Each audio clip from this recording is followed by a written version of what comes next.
Hello everyone, today we're talking about Pantheon Rise of the Fallen and why I personally think it's one of the best MMOs I've played in decades, despite it just releasing in early access. What follows are my first impressions of the game after roughly 10 hours of gameplay. Let's start with a bit of a disclaimer here though.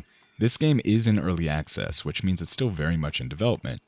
For that reason, I'll be talking about bugs and glitches I've run into. However, I by no means hold these against the game. Again, early access, so some jank is to be expected.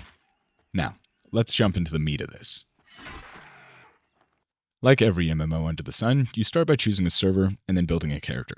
Surprisingly, there are actually a ton of servers to choose from. I was pretty shocked to see such a large list for early access. Definitely no error 37s happening here.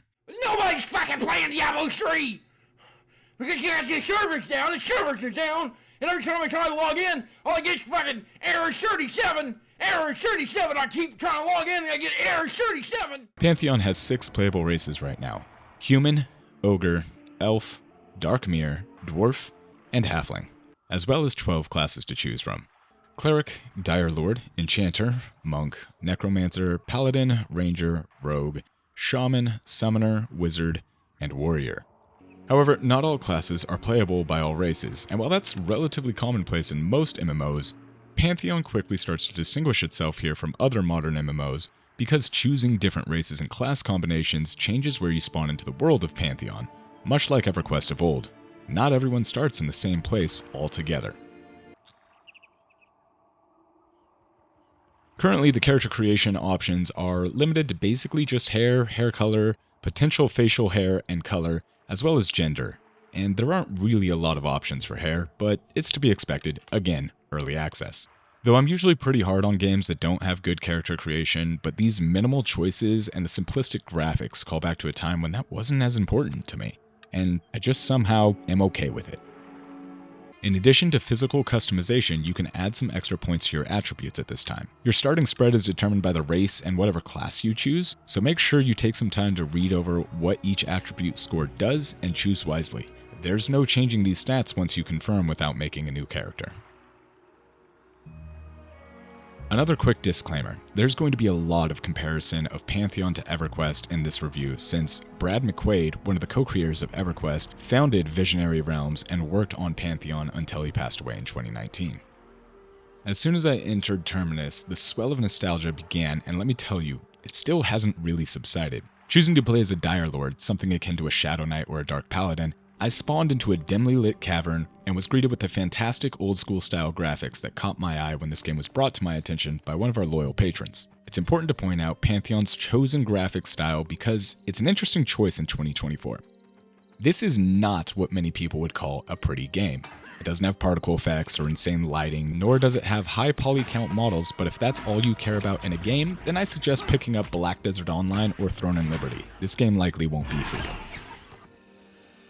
As I journeyed through the world of Terminus, I became more and more excited because Pantheon doesn't hold your hand, but it also isn't brutally difficult either. It doesn't tell you where to go, it doesn't tell you which NPCs have quests and which don't, it doesn't even tell you the story of the world until you go and look for it yourself. Oh, and best of all, it doesn't have a map, so you better get good at land navigation and get comfortable with exploring and being lost, and potentially losing all your gear after level 5. It harkens back to the early days of EverQuest in one of the greatest possible ways: freedom. The freedom to just go and explore at your own risk, unburdened by floating icons and quest markers. Now, it's not all XP and dinging in Pantheon in terms of mechanics and gameplay, so let's dig into that. While you can adjust your abilities slightly when building your character, it doesn't seem to change much. For example, while playing with a friend of the same class, same race, he had 1 more point in Constitution than I did. I had 7, he had 8. But there was no indication that that fact mattered. We both had the exact same HP and armor class, same block chance, same chance to parry, so what exactly did that extra point get him? It's possible that it only affects your character every few points, but that isn't made clear, so at this time, I'm not sure if this is a glitch or working as intended. Also, while the joy of hearing the classic EQ ding sound effect when gaining a new level can't be understated, I noticed a bit of text that made me raise my eyebrow. Quote, "You have become more experienced. Welcome to level 2. Your attributes have increased." That last part of the statement about my attributes confused me. Because, well, no they hadn't. My attributes were exactly what they were at level 1. What had changed though was my adventuring skill level cap. In addition to the basic attributes that you'd expect in an RPG such as strength, dex, con, etc., you also have what could be considered proficiencies in things like blade skill, climbing, defense, swimming, axe skill, and many more. These adventuring skills level up passively as you use them, increasing things like your chance to hit a target, being able to run or climb longer without exhaustion, and everything else you can imagine. Every time you level, the cap for those skills goes up. So is that what they meant when they said, quote, your attributes have increased? Or is this not working the way it's supposed to be?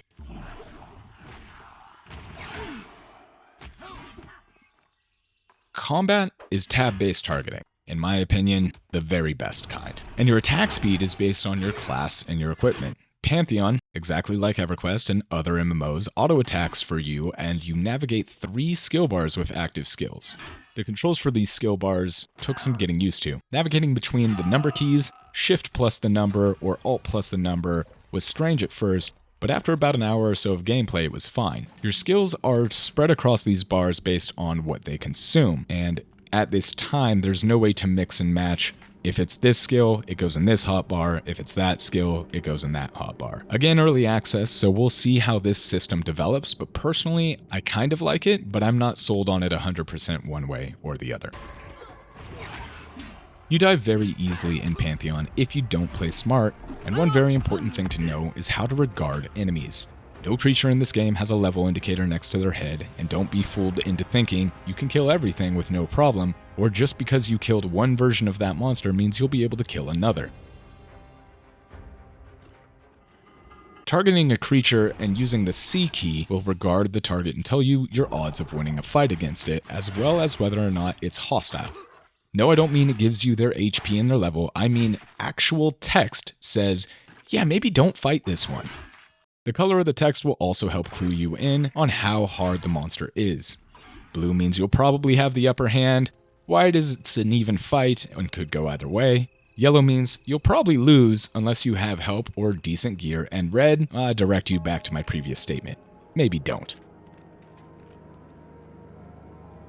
Pantheon drips with old school mechanics, and if you've never played an MMO older than WoW, you might not like that. From emotes and commands like \bow to \add friend, and having to wait 30 seconds to, quote, camp and exit the game out in the wild, it may not be for everyone. However, it does bring some new ideas to the old style in the form of crafting and gathering, and to be honest, this is where Pantheon struggles the most right now in my opinion.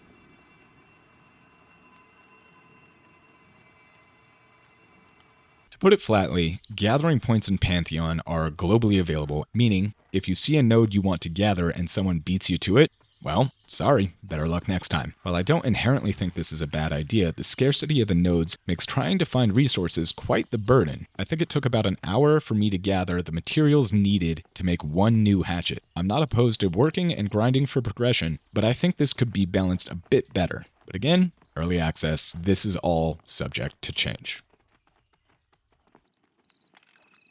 Crafting in Pantheon is kind of complicated, and while I'm sure some of the difficulty is by design, I think there's room for balancing this system and making it worth doing. Currently, you can only choose 2 professions for crafting.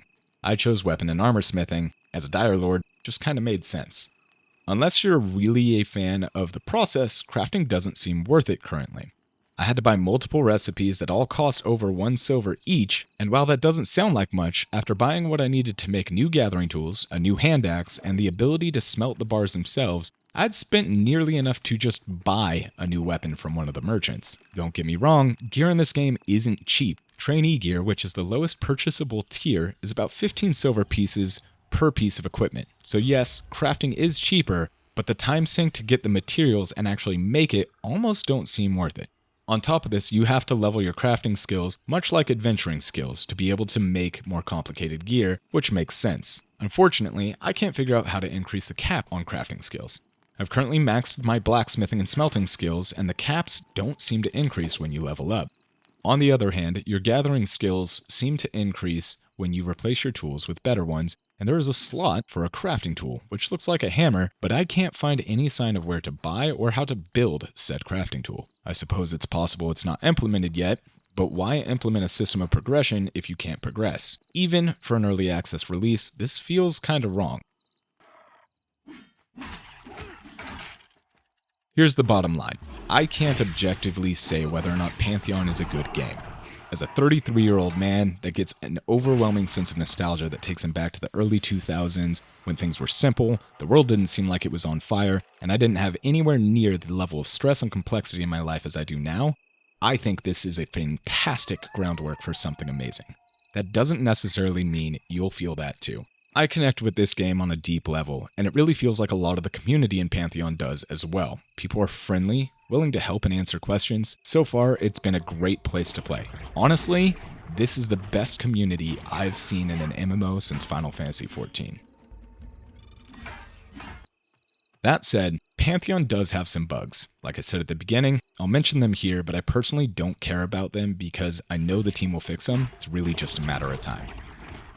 At the time of recording this, there's a frame rate issue, which I'm guessing is just optimization. Running on a 7800 XT, this game should be a breeze, but occasionally I get drops as low as 15 to 20 frames. This doesn't happen very often, and no more than a few seconds, but it is annoying. Again, I'm sure this will be fixed. Also, when using weapon abilities, your weapon seems to vanish from your hand and then reappear after the animation. Again, just another bug. It's to be expected. I also noticed that while traveling through the world, nameplates of people, monsters, NPCs, and gathering nodes would occasionally disappear and come back as I slowly ventured into a different area. I don't know if this is by design because at the time of recording this, I've noticed it happens more at night and I'm no longer carrying a torch in favor of two-handed weapon, so I don't know if this is actually a glitch or simply a nice and actually interesting way to say, hey, you can't see because it's dark. It's entirely possible this is by design. The mastery nodes for upgrading your skills don't seem to work currently either.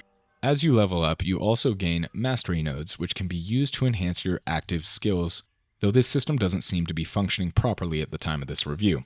I have about 7 of these points. I'm not entirely sure what they're supposed to do, but when you bring up your skills, there are 3 slots that say you can apply a node here, and clicking it does nothing. I've got about 7 of them according to my character sheet. I don't know if this is something that is just not implemented yet, but hopefully it gets implemented soon. These are the only issues I personally have experienced, but if you've seen issues as well, I strongly encourage you to send a bug report to the devs so that they can make the experience better for all players.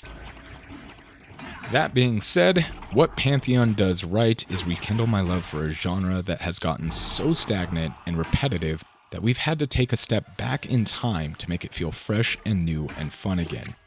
If you're a fan of old school MMOs and excited to deal with the stress of dying in the wild and having to use /loc to get the location of your corpse, then physically write those numbers down before respawning and running back to find it, if the idea of not having quest markers all over the place telling you which NPCs are worth talking to and which aren't interests you, or you're excited to not know the difficulty of a monster based on some stupid arbitrary number that floats by their head, then I strongly recommend giving Pantheon a look.